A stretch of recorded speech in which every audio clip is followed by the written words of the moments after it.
A high-speed chase between Lincoln and Beatrice is putting a Lincoln man in jail on a dozen charges.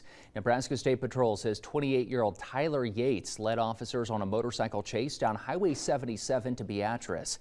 They say he then turned around and drove back toward Lincoln, topping speeds of 120 miles an hour. Troopers used the NSP chopper to track Yates through the Haymarket until he stopped near Antelope Park.